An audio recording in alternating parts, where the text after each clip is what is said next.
So ito nga guys, may nagbenta po sa atin halagang 300 pesos. Ito pong wireless mic. Nilagyan po natin ng tip para di tayo makapiright. So ito po ay dahil po sa ating kaibigan dahil po ay kailangan po daw niya ng pera. So binili ko po kaagad at alam ko naman po na buo pa. So yan po guys, uma-under po siya. Wow! Oh my God!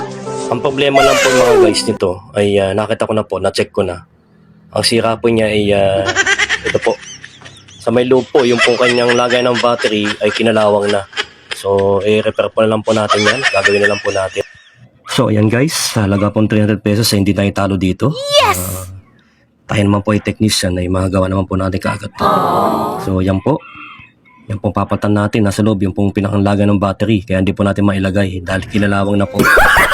So, hanggang dito lang po. Pinex ko lang po sa inyo na nakabili tayo sa halagang 300 pesos.